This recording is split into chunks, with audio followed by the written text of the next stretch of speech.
Ya, selamat sore teman-teman. Jadi di sini di record nanti dalam keadaan sore, terus hujan juga di luar, jadi saya agak kedinginan, jadi pakai jaket aja.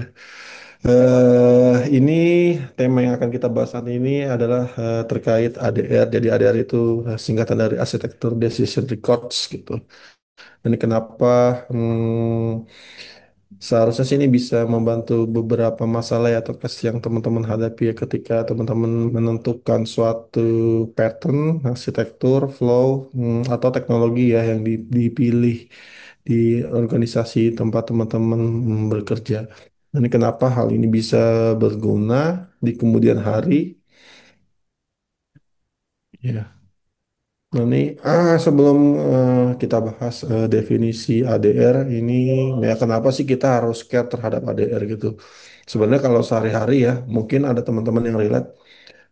Kadang kita tuh memutuskan suatu tag atau stack atau arsitektur tuh eh, kadang tuh nggak ada dokumentasinya ya. Terus orang kadang kan teman-teman mau bikin dokumentasi ya berat ya nulis gitu. Kadang-kadang dokumentasinya tuh di setiap organisasi bisa aja dimintanya tuh berlembar-lembar atau berhalaman gitu. Nah, ini ADR ini hadir untuk memecahkan masalah tersebut. Jadi ADR ini misalnya ketika teman-teman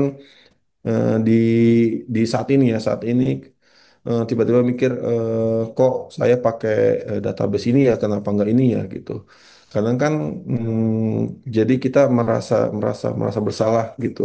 Padahal kan apa yang diputuskan dahulu bisa jadi itu ya sesuai dengan konteks dan situasi yang cocok ya pada saat itu gitu. Jadi untuk menghindari hal itu, untuk menghindari salah paham juga ya antar tim atau antar lead atau bawahan, sekiranya ADR ini bisa jadi solusi. Jadi nggak ada salah-salahan lagi nih kayak di gambar slide yang saya sajikan ini kan ada dua orang yang cukup terkenal di dunia meme ya saling berdebat gitu. Jadi perdebatan ini harusnya bisa diminimalisir kalau kita setiap meeting ya atau diskusi terkait arsitektur terus setelah sudah memutuskan kita memiliki ADR gitu. Jadi ADR ini apa sih? Nah, ini selain menghindari perdebatan dan mencegah kepikunan ya, karena mungkin di suatu saat di hari ke depan lupa. Jadi kenapa sih? Jadi arsitek itu sebenarnya kan sifatnya itu jangka panjang ya, nggak sehari dua hari. Apa yang kita putuskan hari ini mungkin impactnya bisa terasa setahun yang akan datang gitu. Jadi jangan sampai keputusan yang telah diputuskan itu disesali atau malah paling saling salah-salahan gitu. Terus yang kedua, ya mungkin situasi sekarang relate ya, people come and go ya. Jadi kadang engineer itu ya datang dan pergi gitu. Entah karena resign, entah karena bosan gitu ya. Kalau sangat berbahaya banget sih kalau misalnya kita tidak ada dokumentasi sama sekali, apalagi terkait hmm, pemutusan ya atau keputusan untuk memilih suatu desain arsitektur gitu. Karena itu kan sebenarnya berbahaya banget ya. Kalau kita itu tidak tertulis, kita memutuskannya malah membiarkan dokumentasi itu berjalan. Dokumentasi berjalan itu artinya ya dokumentasinya ada di kepala orang gitu. Jadi kan itu sangat sebenarnya kalau dinilai dari sisi risiko itu sangat berisiko ya. Jadi kalau misalnya orang itu resign ya, kalau misalnya orang resign terus lupa handover, ya itu celaka buat organisasi tempat dia bekerja sebelumnya. Terus juga untuk meminimalisir ya ngikut aja gitu. Kadang kan kita kalau misalnya udah ditentuin arsitekturnya, kadang kita ngikut aja gitu. Padahal kita nggak tahu. Kita kita kan nggak tahu itu sedang dites atau memang benar gitu arahannya. Bisa jadi salah. Jadi kalau misalnya kita punya record ya terkait keputusan arsitektur itu bisa better ya. Jadi bisa ngasih kejelasan juga untuk pihak-pihak yang akan implementasi walaupun pihak-pihak tersebut nggak ikut dalam diskusi tersebut gitu sih. Jadi selain itu juga untuk meminimalisir arsitektur itu diubah semena-mena tanpa tahu konteks sebelumnya kenapa arsitektur itu diimplementasi. Nah, ADR ini hadir untuk meminimalisir atau menghilangkan risiko tersebut ya. Jadi ADR ini ditemukan oleh 2000 ya di tahun 2011 oleh Michael Nygard ya. Ini dia memperkenalkan hal tersebut dan dipublish di blognya beliau. Jadi kalau quotes yang terkenal dari beliau ya terkait ADR ini ya, decision record is like a git commit message for arsitektur. Jadi idealnya ya ADR ini diperlakukan seperti Git dan harus dipelihara terus sih seperti source code yang kita commit ke Git ya. Jadi kalau ekspektasinya dari Bapak Michael Nigart ini, si ADR ini disimpannya di Git yang nggak di Microsoft Word, Google Docs, atau Jira, Notion ya. Jadi sih dia expect-nya hal ini terus berjalan maka dan dibuat seminimal mungkin formatnya jadi eh, bagi teman-teman atau tim yang membacanya juga nggak bosen ya karena ini sifatnya sederhana ya tidak berhalaman-halaman si ADR ini. Jadi 2011 si Bapak Michael Nigard ini memperkenalkan metode ADR ini. Nah, kurang lebih komponen ADR itu ada key technical decision ya. Misalnya kita menggunakan event-driven arsitektur gitu. Terus konteksnya kenapa, terus optionnya yang telah dipilih apa aja, terus keputusan akhirnya kenapa memilih itu dan kekurangannya apa, benefitnya apa. Nah, kurang lebih 4 poin tersebut yang minimal harus ada di dokumen arsitektur tersebut sih. Jadi emang ini dokumen yang sangat minimalis tapi impactful lah. Nah, kapan kita seharusnya menulis si ADR ini gitu. Jadi kalau memang tadi kan disarankan oleh Bapak Michael itu ya dia sih aspeknya nyimpennya itu di Git. Jadi sebelum publish dokumen diharapkan dokumen itu dibuatnya sih dibuat kayak kita buat readme aja di Git ya. Jadi buat readme terus melakukan pull request. Jadi pull requestnya yang reviewernya itu anggota yang ikut dalam diskusi atau rapat ya terkait keputusan arsitektur tersebut gitu sih. Jadi dari dengan ini ya semua ikut mengawasi, semua ikut menyetujui dan itu bukti autentik tertulis bahwa arsitektur itu atau keputusan tersebut sama-sama disetujui dan diketahui konsekuensinya. Nah, itu sih. Jadi kan kalau selain itu kalau misalnya kita nyimpen dikit juga kita bisa tahu ya historinya gimana. Siapa yang publish, siapa yang nge-review, siapa yang ngubah, siapa yang ngeganti, siapa yang mau memperbarui. Semua bisa kita track kalau kita kelolanya di Git sih. Nah ini ini komponen yang mau lebih detail lagi. Tadi kan di awal ada 4 komponen yang detail ya. Kalau ini saya ambil dari blognya Martin Fowler ya. Dia juga termasuk bapak-bapak yang cukup populer di dunia software arsitektur. Jadi kalau dia sendiri sih prefer itu ada title. Title itu dia sih nyaranin atau ya Bapak Michael juga nyaranin sih supaya setiap dokumen ADR itu ada ID-nya gitu. Jadi maksudnya kenapa ada ID? Karena di kemudian hari bisa jadi ADR itu nggak relevan dan digantikan dengan yang lain. Jadi ketika ADR itu ada pembaruan, itu bisa dimention tuh jadinya. Jadi keputusan arsitektur sekarang itu menggantikan keputusan ADR di ID ini gitu karena tidak relevan atau gimana gitu. Jadi satu ADR dan ADR yang lainnya itu saling terkait sih gitu. Jadi enak kalau kita implementasinya menerapkan ID. Nah, untuk format ID-nya itu bebas. Yang penting ID-nya itu unik bisa langsung angka aja atau ini kan di contohnya ada ADR 001. Nah, ini bisa diganti juga terkait nama divisi, nama squad, nama tribe. Ya, itu bebas aja sih. Yang penting unik gitu. Nah, terus statusnya itu bisa draft, propose, adopt, ya kan, atau retired ya. Jadi kalau misalnya baru dipropose, misalnya baru hasil meeting tapi belum disetujui, ya bisa langsung aja commit, ada dokumennya di Git gitu. Tapi statusnya propose kayak gitu sih. Nah, nanti kalau misalnya sudah disetujui, ya itu tinggal ganti atau melakukan commit atau pull request ya jadi adopt gitu. Terus ketika sudah tidak berlaku lagi tinggal ganti aja bahwa ID-IDR ini ya statusnya retired gitu. Jadi semua bisa mengawasi, semua bisa melihat gitu. Nah, kalau decision ya ya jelas ini decisionnya apa gitu. Terus kalau konteksnya apa gitu. Jadi konteks ini kan ya tergantung sikon ya. Sikon sekarang sama sikon yang akan datang mungkin bisa berbeda. Sikon sekarang misalnya kita menggunakan RabbitMQ gitu. Terus yang ke depan kita mau SQS ya itu kan bisa beda. Barangkali dulu milih RabbitMQ ya karena satu tim itu cuma 3 orang terus yang cuma tahu cara pakai RabbitMQ terus stakeholder maunya cepet gitu. Misalnya 2 sprint harus sudah deliver ya mau nggak mau kan jadi RabbitMQ. Tapi di kemudian hari ketika stakeholder itu mau lebih stabil terus nggak misalnya di RabbitMQ kita nggak pakai fitur yang macam-macam ya kita bisa apa ya, migrate ke SQS ya yang serverless gitu.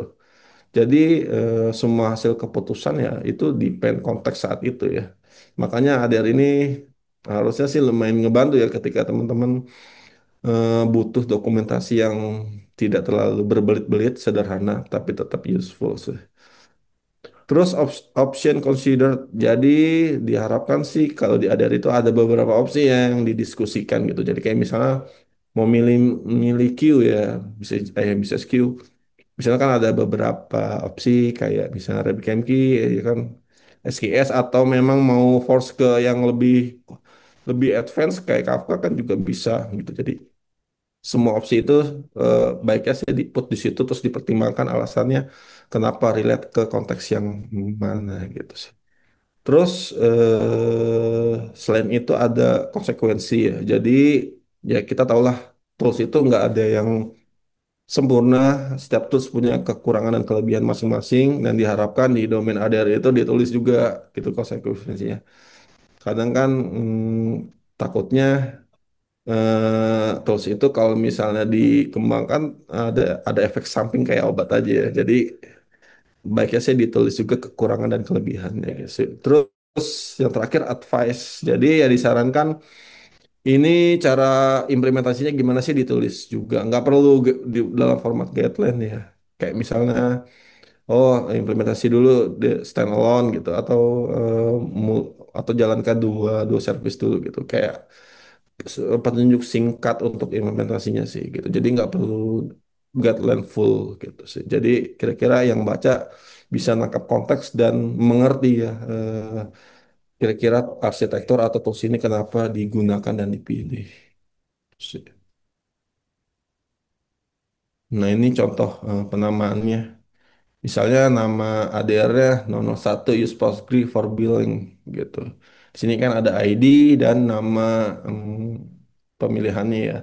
Terus strukturnya bisa seperti ini di Git, jadi buat folder docs slash ADR gitu. Terus prefix with number to track evolution. Nah ini udah jelas ya. Jadi sebenarnya sih mudah aja diimplementasi ya. Bagi teman-teman developer pasti ini sangat mudah sih. Tinggal kemauan untuk menulis aja nih.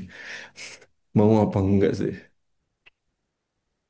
Nah, ini simple use case-nya. Misalnya ada judul eh, kita mau deploy GitHub Runner on EC2 spot. Konteksnya default GitHub Action Runner is costly. Ya karena kan kalau misalnya kita pakai GitHub, defaultnya kita pakai pakai runnernya mereka ya. Jadi runner mereka itu ada limitasi durasi build ya atau proses gitu. Kalau misalnya melebihi itu bisa dicas atau job itu nggak jalan. Ini koreksi ya soalnya saya udah lama nggak pakai GitHub gitu. Jadi memang ada limitasi kurang lebih seperti itu. Terus dari hasil sih kita menggunakan untuk self-host runner tapi menggunakan spot instance. Nah, konsekuensinya apa? Cost-nya dari sisi benefit ya pasti lebih murah costnya. Terus tapi karena kita menggunakan spot instance, ya sangat-sangat mungkin ya di waktu random itu instansinya dicabut atau diambil oleh AWS ya. Jadi ada jeda sedikit, ada error sedikit kemungkinan sih. Tapi benefit cost yang murah itu bisa kita dapatkan. Nah, ini kan relate nih antara konteks sama konsekuensi gitu. Jadi hmm, teman-teman bisa mengerti gitu kenapa keputusan ini diambil pada saat itu. Sebenarnya gini aja cukup sih, nggak perlu 2 lembar, 3 lembar segini. Nah, ini kesalahan-kesalahan yang mungkin common atau sering ya. Jadi ini tuh seperti nulis esai ya, bukan nulis skripsi atau tesis atau apalagi disertasi. Jadi esai aja, kayak misalnya ya maksimal 1 kertas A4 lah, atau nggak perlu satu full kertas A4 gitu ya, cukup setengah atau 3/4 A4 aja sih. Itu harusnya sudah cukup membantu, tapi dengan beberapa catatan ya tadi ya, beberapa key eh, yang harus ada di ADR harus ada di sana ya. Nah, terus lupa untuk mengupdate status. Jadi ketika dokumen ADR ini misalnya nggak relate, ya harap tetap diupdate ya. Terus misalnya sudah ada penggantinya, jangan lupa refer dokumen ADR sebelumnya gitu. Jadi biar historinya tuh tetap terjaga gitu, ketat gitu. Ini perjalanannya gimana sih? Kenapa kita milih ini dari awal gitu? Nah ini. Tadi kan dari Bapak yang memperkenalkan Bapak Michael itu, dia menyarankan nyimpennya itu di Git, jangan di Notion sih, karena ya kalau developer kan apa namanya tools yang paling sering digunakan atau sering interaksi kan pasti Git ya.